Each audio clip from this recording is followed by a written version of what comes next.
Alright all, and welcome back to a new video on Blair White's blog. A first time in a while, first since the Christmas videos around Leopardstown, which were very well received, so thank you very much to all that did go and watch those videos and enjoy them and like them. And we had an okay Christmas period. We came out with our shirt intact, which was the main thing, and we're on to the Dublin Racing Festival this weekend. And of course, in the coming weeks, we'll be looking at Cheltenham previews.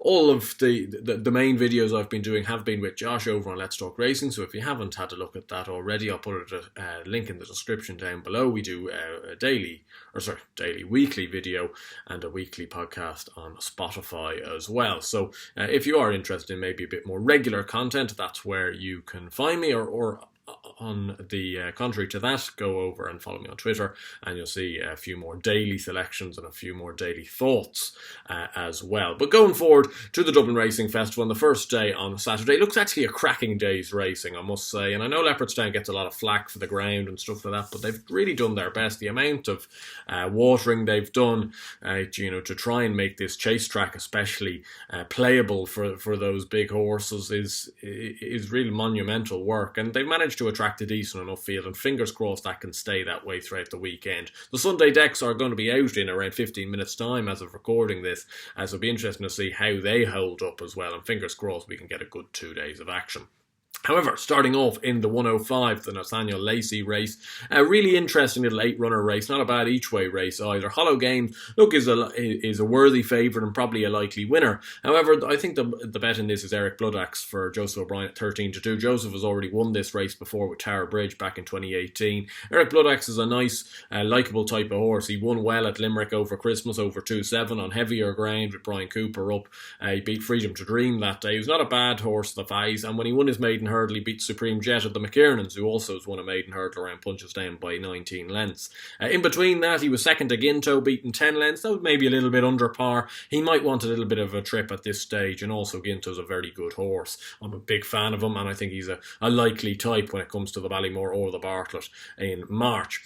Eric Bloodaxe, as a result, has got a pretty consistent profile.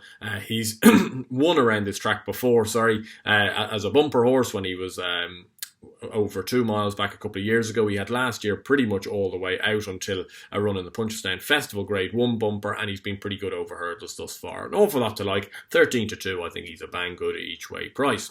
The 135, the Spring Juvenile Hurdle, and I'd be quite keen here on Fil D'Or at 6-4, and I just don't understand really how him and Vauban are justifying for favouritism. I'm not for a second saying that Vauban couldn't go out and beat him, because he could improve out of all stratosphere, but based off what they've achieved, and you've got to sometimes base it on that, Fil D'Or, has to be an even money chance, and Vauban be a 2-1, 5-2 chance, really, in my book. Instead, you're getting 6-4 apiece, and I'm going to take the grey horse. He's a really likeable type. Maybe the ground's perhaps a shade on the sharp side for him, I'd say. But that being said, he's already proven at Leopardstown over this course and distance at Christmas time, which wasn't as lively ground, but it's still lively enough.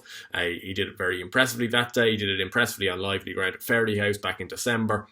I think he's a really nice horse. He jumps pretty well. He finds when he needs to find. I think 6-4 is not the worst price in the world.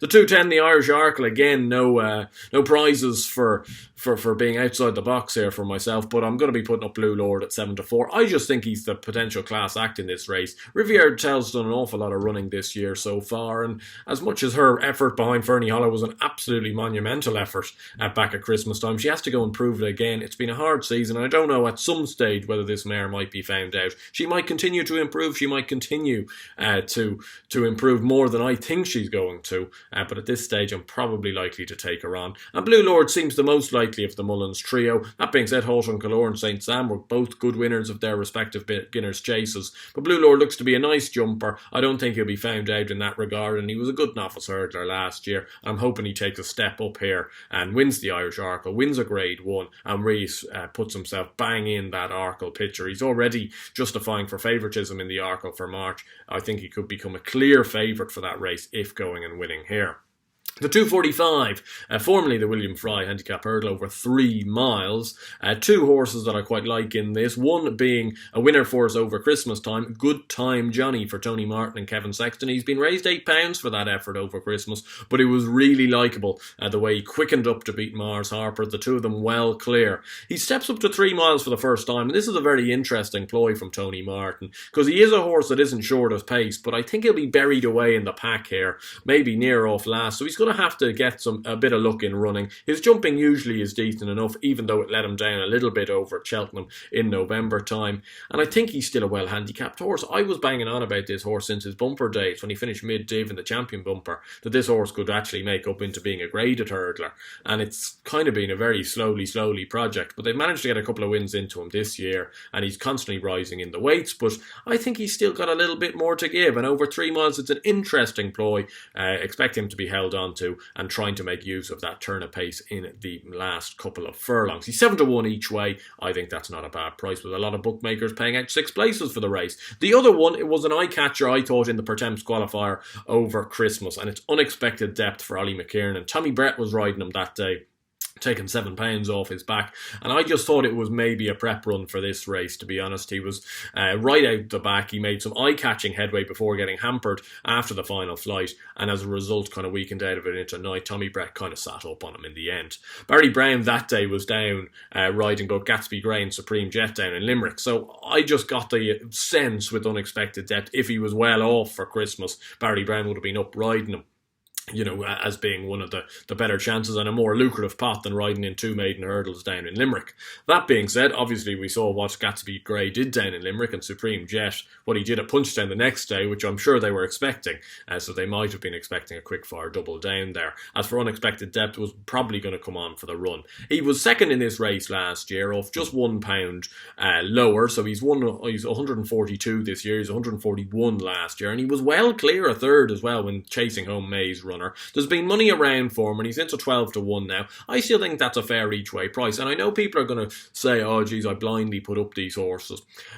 Yes, of course, I've got a little bit of bias towards Paul Nolan horses, towards Ollie McKiernan horses, but not the absolute yaks here. You know, these are decent enough horses. Unexpected Depth has run enough good races and likes this course and distance to suggest that he could run well. I'm not saying he's going to go and win. I'm not just saying, you know, he's guaranteed to run well, but conditions will be in his favour. We've seen how he's ran before over this course and distance, and he almost gave us a big payday in this race last year, so I'll be renewing the faith. The 3:15, the Irish Gold Cup, very interesting race. If I was to pick any one of the top 2 or 3 in the market, it would probably be Kemboy. So he would be, like, if you were to have a second in this race. I don't feel it's a race I should be backing 2 in, but if you were, it would be Kemboy probably. But that being said, it's the lovable but rogue grey Asterion Forlonge that carries my vote here at 9-2. Brian Cooper renews the partnership. Look, it's all been desperately unfortunate in his last 2 runs. Unseated rider in the John Dirk, and I think he would have won that, and I think he'd have come second in the King George when falling at the last. I don't think he was ever going to beat the winner, and I know some people thought he was coming with a challenge. I don't think he was ever beaten Tornado Flyer. That being said, there's an awful lot made of his jumping, and I understand, you know, he obviously has come to grief a fair few times. I think he's come to grief now 4 times over fences. That being said, fundamentally, he's actually a pretty good jumper. So it's a bit of a strange one. It just every now and then he kind of gets himself tangled on the landing side of things, and kind of these soft unseats as well. Like, he didn't really make much of a mistake in the John Durkin, and suddenly Brian Cooper's on the deck. So it's just one of those ones. He makes irritating little mistakes and little kind of lapses in concentration, which don't help him. That being said, he's a horse laced with ability, and I've always thought a Grade 1 such as this was well within his remit. Going left-handed, I think there's an awful lot made of it.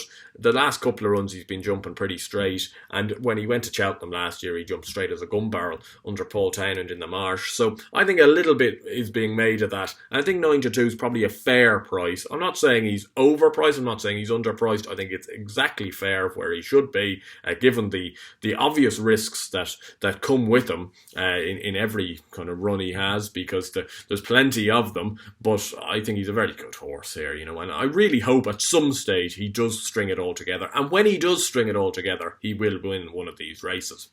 The 350, the 2 mile handicap chase, I'm really devastated to not see Fighting Fit in this lineup. He was a horse I was talking about for quite a while on Let's Talk Racing. I thought he had a bang chance in this off a really low weight. They've decided not to go here. I'm not sure why. Maybe he's not ready. Maybe the ground's gone slightly against him. But it was a little bit of a shame because the Dempseys have been in good form and I thought this was a really good chance for him. Instead, I'm going to play 2 at each way prices. Look, Mount Leinster and me do not have a happy relationship. There's no getting away from that. So the fact that I'm taking him on means Mount Leinster is obviously going to win tomorrow because we just have that sort of a relationship. If I back him, he loses. If I don't back him, he goes and wins. And the 2 horses I'm going to back here in Grange Walk at 8 to 1 each way. He was a horse that won for us over Christmas time in the course and distance handicap on Stephen's Day, and he did that really well. He was never really at the races at Fairyhouse the last day. It was a bit of a lifeless run. He was behind the 8 ball from early on, and I think if he can just manage to keep in touch in the early stages of this race, he's sure to come home strong like he did over Christmas. I know he's high up in the weights at this stage, but John Ryan is the type of guy that manages to somehow eke out improvement out of these horses, even though they seem to run nearly every second week. Grange Walk, he's a nice horse. I think this course and distance suits him, this ground suits him, and fingers crossed he can kind of stay with them in the early parts of the race and run a big race. And also, the only other one I'll be backing in this race, and it's probably been a little bit of a head over heart thing because A, he's a little bit of a cliff horse, and B, I'm really not keen on backing many of Henry de Bromheads at the moment. They're just not running very well.